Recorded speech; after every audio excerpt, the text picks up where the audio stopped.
Haven't we all been there? Haven't we all wanted to kill our ex who hurt our feelings? No, because not everyone has murderous impulses. No. If he said yes to that, go to therapy. Was I the only one that was proud of him for not killing the therapist? Just me? Okay. Our standards are really low if we're applauding people for not committing murder. I know you wanna, girl, I know you wanna. There's like a windstorm going on outside. Hey guys, it's Nyra. Welcome to my channel, or welcome back to my channel if you've been here before. What's up, guys? What it do? Today we're gonna be doing a little chit chat. Get ready with me. This doesn't need a very long intro. You saw the title. We're gonna talk about you. Everyone's seen this show. Everyone ever has seen this show. So like, let's talk about you. We're only gonna be talking about season 1 though. I have just started season 2. Don't spoil nothing in the comments for me because I will straight up fight you, okay? Don't do it. Just shut up. Which I feel like is fitting because everyone has seen season 1, you know? So, yeah. Chit chat, get ready with me while we talk about you and the fact that it's effing crazy and I'm obsessed with it because it's crazy. Wow. Okay, let me start from the jump, okay? One of the most interesting parts about the show to me is the fact that he does not see himself as the bad guy. And how scary is that? Because I don't know, the work of art lends itself for a moment of self-reflection, and it makes you think like, how many times have I been the bad guy? Have I been the crazy one? Have I been the villain? And I've been justifying it to myself the way that Joe is. Not only that, but Joe has not once referred to himself as a stalker, as a murderer, as a he kind of thought that he was like he was upset with himself and was like, you're a killer, but he shut that down quick. He was like, I'm not a killer. Like, okay, so what do you call being a murderer? That's been the most interesting part about this to me, honestly, is that Joe legitimately does not think he's the bad guy. The next point I want to make is that this show truly shows you the potential of something that is so innocent that we all do. Like, you start dating someone new, you're looking on Facebook, Instagram, Twitter, Google searching them, you know what I mean? Just to figure out what you can dig up. And so many of us do that so innocently, and it's scary because that is innocent until it isn't. You know what I mean? Like, that started off so innocently until he became obsessed and stalked her and killed everyone she cared about, and then killed her. It's like, it is actually terrifying how much the potential that we have to affect people's lives based just upon the information that we can get from their social medias. I'm talking before he stole her phone, before he was, you know, doing the heavy duty stalking, when he was just creeping on her social media, the amount of information that he was able to pull up on her, wow. Also, Beck is stupid. Beck is a stupid girl. Look, man, girls supporting girls, you know, I'm here for all women all the time. And I'm not gonna victim blame, not even a little bit at all. But wow, girl, you dumb. You, are you dumb? Watching Beck be stupid for like 10 episodes straight made me feel like 6ix9ine. I said stupid more times than Tekashi 6ix9ine. Stupid, I'm not gonna let you get the chance. When they're in the furniture store and she's like, maybe I should get a king. And he's like, you can't fit a king size bed, before he's ever even been in your apartment. And his response is, it's New York, no one can. Sis, I would have been like, haha, yeah, I gotta go to the bathroom. I'll be right back. You're never gonna see me again. It just sucks that Beck allowed herself to be so blinded that she lost her life to a serial killer who was obsessed with her. But let's move back to Joe for a moment, right? It's so hilarious how, as an audience, in unison, everyone was kind of like, am I crazy?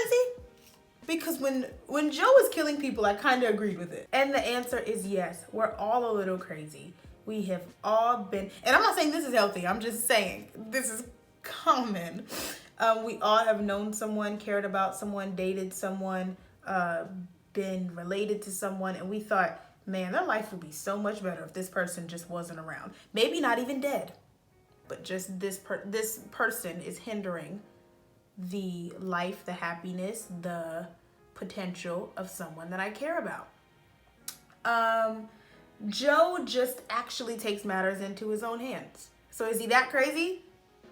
Yeah, we just are crazy too. We are crazy also. But yeah, let's talk about who deserved to die and who didn't. Because that's loaded, isn't it? Like, who are we to say who deserves to die? But like, I mean, come on. Benji. In terms of his relationship with Beck, was he a jerk? Yes. Does that mean he deserved to die? No. But in terms of just people, just who he was as a person, and the fact that he had killed someone and completely gotten away with it and was like living his life like it was golden, like nothing ever happened with all his privilege. So what's your sentence for her? Electric chair. It's hard to say that a person deserves to die even if they're a fictional character. So let's say this. Were the deaths justified? Benji's was justified. I feel bad saying that, but hey, I didn't kill him. I mean, that doesn't mean that Joe should have done it, but given all of the reasoning that Joe had, yeah, and he was a huge jerk to Beck, but again, being a jerk doesn't mean you deserve to die. I don't know. The emotional turmoil that this show has wreaked on my life, crazy. Now let's talk about Peach. Y'all, can we keep it 100? Peach was just a bad person. She was a bad friend. She was an even worse person. She was manipulative. She was never going to let Beck be great. So honestly, Peach was the most justified, or not the most. We'll get to who was the most. Peach deserved what she got coming. And what's sad is the only time that Peach was a good friend is when she was trying to protect Beck from Joe. That's it. Literally any other time, Peach was an absolute monster of a person. So it's hard to say. It's hard to say, but I think that Peach deserved what she got coming to her. Was I the only one that was proud of him for not killing the therapist? Just me? Okay. It's like, our standards are really low if we're applauding people for not committing murder. I know, but like, come on. He could have, and he chose not to. You know, go Joe. Then there's Elijah, I think his name was, the record label guy who was sleeping with his ex Candace. He didn't deserve to die.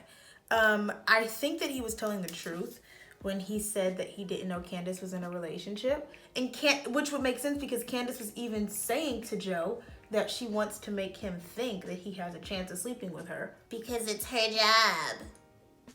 It really isn't, but okay, go off, sis. But I don't know, that's just me. Like, I'm never gonna want a dream so bad that I'm willing to prostitute myself out for it. I'm so sorry, but no, I'll make it the hard way. And that's not anything against sex workers. It's just the way that people take advantage of women, and the way that women give in because they're desperate to meet their goals and follow their dreams. It won't be me. That's what I'm saying, but that wasn't like any shade towards sex workers at all. But yeah, I don't think Elijah deserved to die. I think he was being honest when he said he didn't know that she was in a relationship.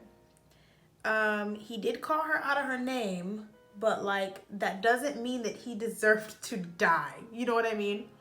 I think that one was completely unjustified. If anything, it's like, kill Candace, you know? Well, we're getting there, but if anything, it's like, kill Candace, you know? Speaking of Candace, the last episode of season 1, we find out he thought he killed Candace, but Candace is very much alive. Did Candace deserve to die? That's a hard question. Candace was, I don't know, man. She was running around on him and she said some pretty mean things. And she ripped up the book that she said that she would cherish forever. Like, Candace just kind of seemed like a dog. Because women can be dogs too. Candace was a dog, okay? Candace really didn't care about my mans. And he felt so hard for her, you know? It's like, haven't we all been there? Haven't we all wanted to kill our ex who hurt our feelings? No, because not everyone has murderous impulses. No.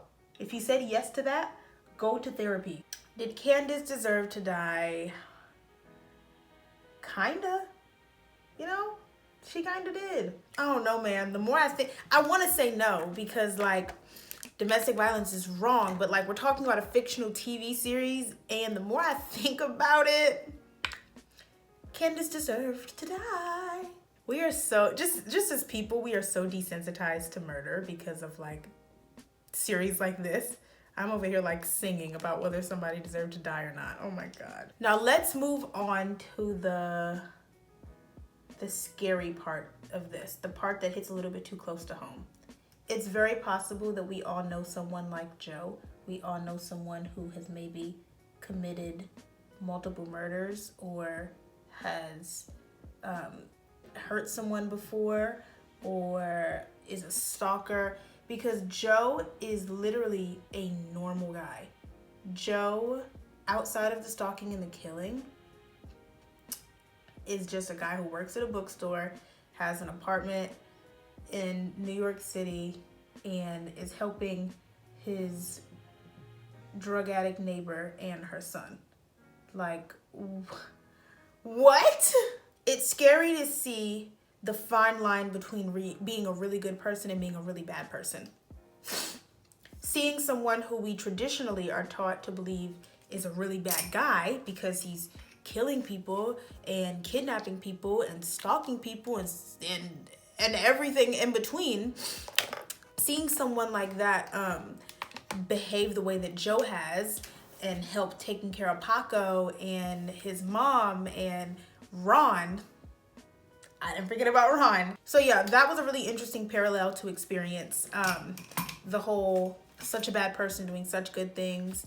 And the best deed that he did the whole series, or the whole season 1, because I'm not through season 2 yet. Killing Ron. Killing Ron was the best thing that ever happened to Paco and Claudia. Period. I said what I said, okay?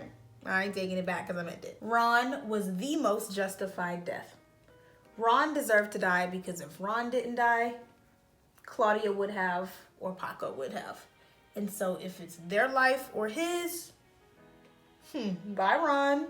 All right, guys, my makeup is now done. So my work here is finished. Thank you guys so much for watching, getting ready with me, chatting with me. Leave all your comments, whether you agree, disagree, whatever. Let's talk about it in the comments. I'm so excited because this is my new obsession, my new favorite show. Thank you guys so much for watching. Follow me on Instagram, and I will see you guys in my next video. Bye.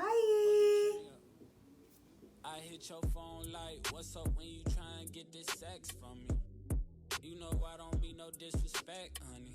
Hey, ain't no gas, you the best, honey. Fine ass in a pic, had to get a text from me. Loving how that gold sit on your neck, honey.